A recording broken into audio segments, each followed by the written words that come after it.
Alright, this is a how to play House of Lancaster in 2026. Now there are multiple options of how to play House of Lancaster, but we have a very short game here to showcase you some of the House of Lancaster playstyle.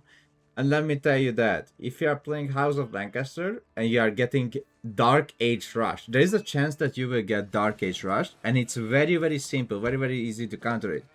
So both House of Lancaster and English should not be worried of any kind of Dark Age Rush. And you are asking me, why are you saying that, Corvinus? Well, the reason why I'm saying that, because your villagers have bow. They don't need to go there to the enemy unit and try to stab them with their dagger. You can just actually use your short bow that you have with your House of Lancaster villagers. So you will see my opponent is going with the Dark Age Rush, and it's a very strong opponent. Mel Micah is actually playing in the Silver League. What is the Silver League? Silver League is a tournament where people couldn't make it into the top 16 in the EGCTV tournament. So the top 16 player plays in the Gold League, and the players who couldn't make it to the top 16 are playing in the Silver League. So Mel Micah is also a really good and strong player, and he is doing a really good timing with that marathon push into my resources. But I was like, alright, so he's doing some marathon push. What's gonna happen here? Well, I don't need to be scared or do anything crazy around here. All I have to do is a little bit kite and make sure he's not gonna be that annoying against me. I made sure I'm getting the gold, and soon I will age up with those villagers. Again, I'm not really scared that he's doing those Manatom shenanigans here. It's like, whatever, let him do that. I just need to gather my resources for whatever I'm gonna do in the future. 2 Manatom, I'm still not scared. I'm just kiting his Manatom, and I'm aging up with the Abbey of Kings. Now, here it's very simple. I can't go to TC because I'm getting a Dark Age like this, which means staying on 1 TC and be aggressive is much better than actually trying to play 2 TC. So my opponent will be a little bit greedy with his Manatom. He's torching the Abbey of Kings, but I really don't care. Let him torch it. So what is the idea after that? The idea here is to get my Abbey of Kings up, and we're gonna rush him back with some hobblers. Very nice and very good. So again, go Dark Age Rush. I don't care. I can use my villagers, but because he's Dark Age Rushing, he's very behind. Look at that. He's trying to push in to do some damage against me. But in the end, my villager survives and he loses one of the Manatom, which was very crucial because he made 3 Manatom to counter out my villagers on the gold, which is like fine, whatever. So, ideal goal again in this game. Because he did Dark Age Rush, his age up will be delayed. If he's putting a lot of villagers to age up, which he might do, then it's horrible. Aging up with a lot of villagers is losing out on your resources, and you don't want to lose out on your resources. If he ages up with, let's say, 5 or 7 villagers, that means those villagers are not getting anything. Meanwhile, I can do whatever I wish for. Here, if you are being aggressive, you can skip out the first manor. You don't need to actually focus on the manor, because most of the time your villagers will be not under the manor. You can build a manor, let's say after 11 or 12 minutes into the game. You are 12 minutes into the game and you can build your first manor, but it's just not worth it to spend 275 resources to get 3 food and 2 villager per villager, when most of the time that manor will not cover all of your villager. You are spending crazy amount of resources and it will take insane amount of time for the payback. Now imagine if I'm getting resources for the manor, I would have no chance to make a stable and make a hobbler out of it, or no chance to continuously making what is Lord of Lancaster. So now he's aging up with 6 villager, which is like a lot of villager to age up, which means he's losing out on the resources. He's again trying to be aggressive, trying to be annoying, trying to kill my villagers and pulling back only one of them. The rest of them are like, alright, that's fine. Pulling that one back as well. And in the end, I did not lose any villager. Killed his Menatoms that was around my base, and now it's my time to be aggressive.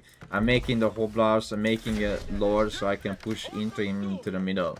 Lords alone, they are like a Menatom with one less armor, but insane amount of HP and insane amount of damage. You can see they do 14 damage on the first hit. 14 great damage. And now, if you have 4 of them, they're gonna have over 200 HP, which makes them insanely tanky. They have 2-2 armor, which is already, that's pretty good. Pretty nice. The 2-2 armor already. I made an archer range since he knows that I'm making Hoplars. So I was like, okay, he knows I'm making Hoplars, he will make Spearmen, right? And he does. He does make Spearmen. 3 Lord of Lancaster here. You can see they already have 197 HP. One more will came out very soon, and they're gonna have over 200 HP. You can see 207 HP. 4 of them right there. Archer out as well, and going to his base, gonna harass him, and he will not. So this is why it's very strong to make military and immediately raid your opponent. Horseman is insanely strong in this game, so using Horseman is very crucial. As you can see, my Hoblars are going in, and he will surrender because he's losing the villagers, and now he can't get the resources anymore. Like, it's fully blockaded down. While his army was moving straight to my base, he would have lose all of this unit to the Lord of Lancaster and to the archers I have. But he saved my day, he saved my time, and yeah, we can go to the next one. So the next House of Lancaster game I'm going to show you is going to be actually, I'm pretty sure I did 2TC plus manor here, which was very important. So when is the manor important with House of Lancaster? Okay, so let's throw this question up in the air. When manor is important? Manor is important if you have a lot of villagers, or if you can put a lot of villagers under the influence of manor. Now you will see all the villagers and everything at the top. I will talk about the basic things and what I'm doing and why did I do that. So I'm not gonna tell you like, alright, okay, I put this amount of villager here or there, because, you know, that's not always true. So, I send the villagers to the gold, always 3 villagers to the gold, then send you a few villagers to food, so it's gonna be like 8 to 3 villagers. That's the most basic thing. And after that, I just try to split up my villagers between wood and stone.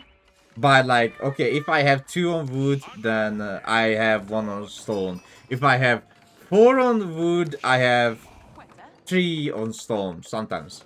But now the TC got a little bit cheaper, so it's perfectly fine for me. And also I need to calculate the fact that I'm building a manor.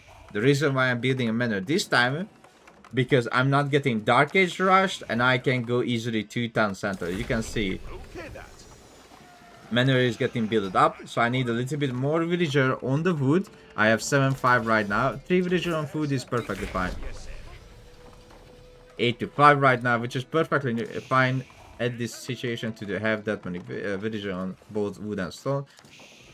So as you saw for a second, I had 8 villager on wood and 6 villager on stone. So I always keep up this 2 villager difference between the resources.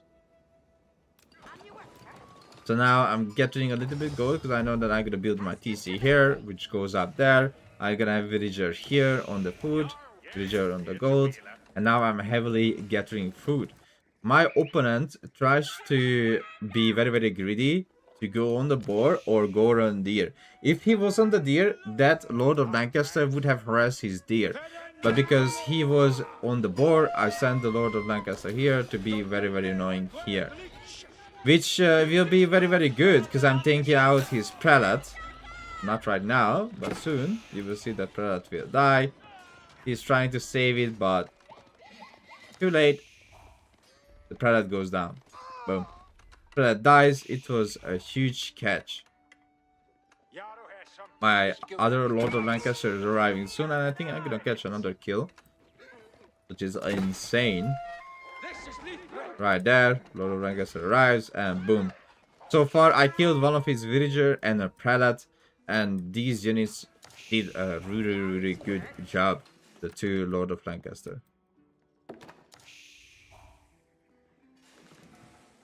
Okay, so now I'm trying to focus on age up. You will see I have the resources and aging up with the King's Colleague. Both landmark is good. The White Tower and the King's Colleague, both of them are really good to use. It's up to you. If you are getting like a feudal aggression and it's really hard to deal with, then you go White Tower. If you are not getting any feudal aggression, like in this game, I'm not really getting any kind of feudal aggression, so I can go with Greed. King's Colleague puts a 20% discount on every single technology you have in the game. The 20% goes to the veterancy as well. So to upgrade your spearman or archer or any kind of unit, any kind of upgrades, you're gonna have a 20% discount, which is sounds really good, right? I mean, it is good. So soon I need to get to more stone because it's gonna be very, very important. I'm building a monastery, trying to steal a few relics away from the HRE player since he goes Regnitz, and he will try to catch the relics as well. So sending the lords onto the map very, very soon. Build a stable, I'm gonna get knights, and I'm gonna upgrade the color of ashes. I'm pretty sure I'm gonna upgrade it to get 5 extra damage against heavy. Maybe I forgot in this game, but usually I upgrade it when I'm playing knights. Alright, getting the extra stone I was talking about, because I'm gonna need more manor. Since now my villagers will be outside of the manor.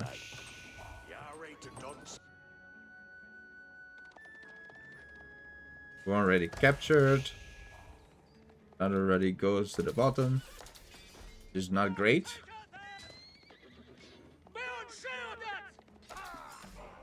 Stop for now. I'm not sure if I can catch that. Oh, I did. Never mind. As you can see, manor here as well, since I need that resource generation. So again, why do I need to put manors always around the villagers? Just a reminder. The manor gives you 3 food and 2 wood for each nearby villager. The passive generation of the manor is 10 wood and 30 food per minute. So that's why you need manor all around your villager, and that's why it's very important to have an early manor with House of Lancaster with a 2 TC build.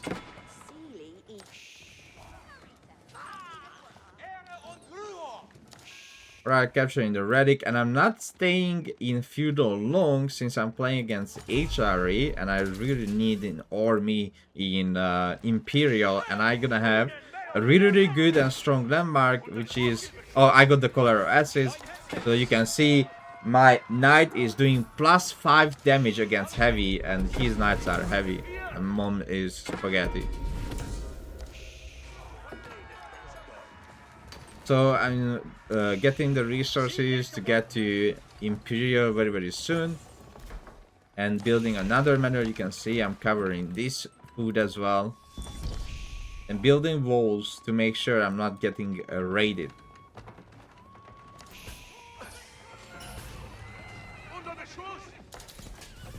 Building walls as well, securing everything, building farms around the manor, because as I mentioned, you wish to have your villagers around the manor. And this is like English, how you play English, that you build always mill and farm, but here you always build manor and farm.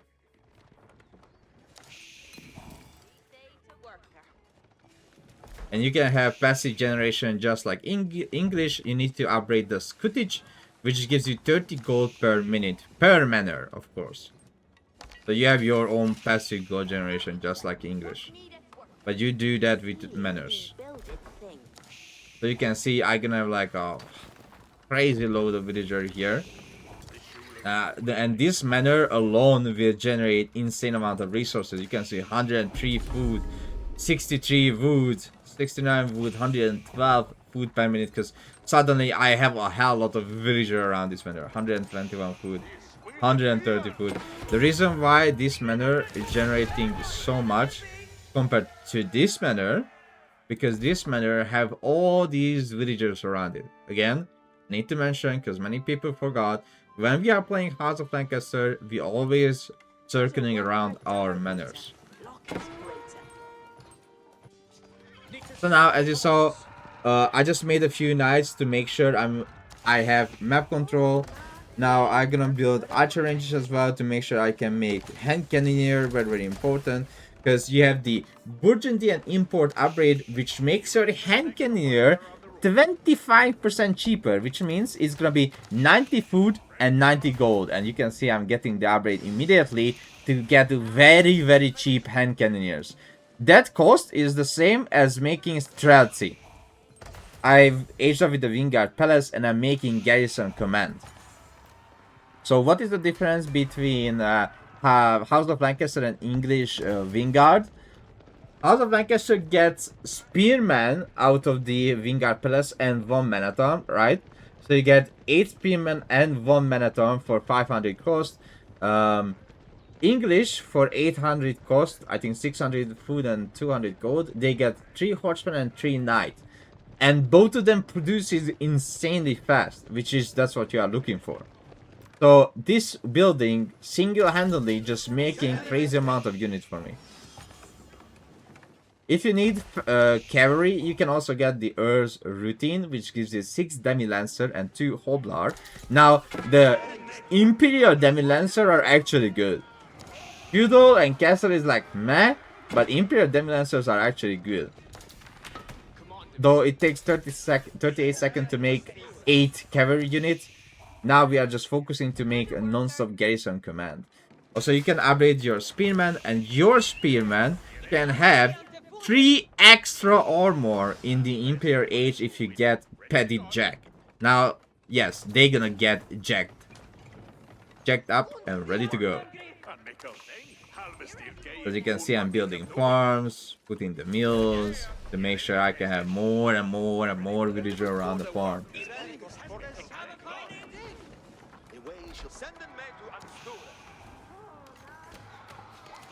And now you can see, like, I have crazy amount of unit. I have crazy amount of spearmen, Manathon, making hand cannoneers now. These spearmen gonna have more HP thanks to the Lord. Getting my Imperial upgrades. Getting some Hoblar upgrade as well, because Hoblar is gonna be very important. So at this stage, you can just print out units from the Wingard. Just garrison command, garrison command, garrison command. My opponent is not like a bad player. My opponent is Conqueror 3. I think the guy was like 1,700 elo, something like that. So maybe we can call him Conqueror 4, right? So he's good. He's doing what he should do as an HRE player. But when you see the numbers, why I'm closing to 200 population, because this landmark makes unit fast and crazy cheap. That's the answer for you. Okay, now I'm just going in. 170 HP. And I can just decide to torch down whatever I see. Like, doesn't matter what's in here. If I decide to torch it down, I'm gonna torch it down. Because he cannot stop me from torching it down. And now I focus his army. TC is down. It's time to kill the army. And again, I'm getting the Petty Jack, which gives me 3 extra armor for this spearman. Which is very important if he has any melee unit, or if he has a Landsknechte. Now, getting 3 extra armor against Landsknechte is very important. Also, very important to mention, if you are struggling against men-at-arms civilization, let's say you are getting rushed in feudal with a lot of men-at-arms. Of course, first you need to build a white tower. Second of all, you need to make sure you have an upgrade, which is the Billman. So House of Lancaster, if you stay in feudal longer, or if you decide to not play TTC, and you are facing feudal men-at-arms, the Billman is actually the counter to the feudal men-at-arms. Billman reduces the armor by 1, which mean what does it mean? It means that your archers deal 3 damage per shot. So a normal regular archer would deal only 2 damage per shot to a man-at-arm, but because you have Spearman that has a Billman, you actually will do 3 damage per shot with your archers. So you get a few Spearmen, get the Billman upgrade, get your archers, and that's how you deal with feudal man-at-arm. Now, this Billman is very, very strong in Imperial Age as well, since you can see I literally 0-0'd out his armor. If he was on, let's say, 1-1. And he's on 1-1. You can see he's on 1-1 armor. Yeah, you can, if I stop it for a second. I couldn't stop it for a second. But anyway. His villager went down from 1-1 armor to 0-0 as well. But yes, that's how you play House of Lancaster in a very simple and easy way with the 2TC, or if you are getting Dark Age Rush, then how you react to it, what kind of units you should make. If you need Siege, you can use this landmark as well to make Siege. You can make 2 Ribaldokin plus a Kuvarin, which is insanely strong. Ribaldokin is a really nice unit as well to hold you down, hold you up. If you need a very, very fast Mangana, you can even make your archer, because your archer is also a mangonel if you get the synchronized shot, but of course, don't forget to make mangonels if you need so. Lords are very, very strong. Even if you forgot to make them, that happens in lower league, that you forget to make lords continuously. They're very, very good in feudal, castle, and imperial to boost your every kind of unit HP. Spearman and Urgard is Urgard, especially your Minotaur, is insanely strong. The more keep you have, the stronger your Urgard is, because on each keep they receive 1 extra damage up to 4. If you go to Berkshire, then it increases to up to 6, but I rather love the Wingard. Then you have Hoplars, which really good against siege and range units. You have the knight, which has extra damage, and also you have an upgrade in this Kings of College, which gives you let me go up here for a second, because it's very important to mention as well, so you don't forget. Where is Castle Age? Castle Age here. So, the military tactics training. Advanced military tactics increases your troops' over effectiveness in battle, improving their bonus damage by 20%. Now, this applies to every kind of bonus damage, to mangonels as well, to springboards, to hand cannoneer, which has bonus damage against melee infantry units. To your knights as well. So instead of the 5 damage, they do 6 damage against armored units and archers, and the bonus to the to light melee infantry. Spearman, it gives them 20% against cavalry. So it's very, very important and good. But again, if you are facing threat in feudal age, you just go up with White Tower to make sure you will not die to any kind of feudal aggression. And if you need an extra more, you can make 1 barracks, only 1 in feudal, and make like 5 or 6 spearmen out of that barracks, so they can support your villagers and help you to build up the White Tower.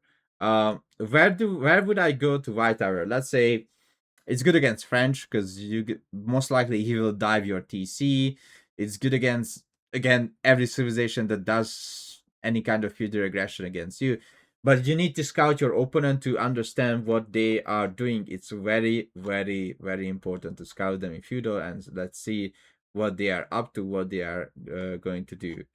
So yeah, that's how you play House of Lancaster in 2026.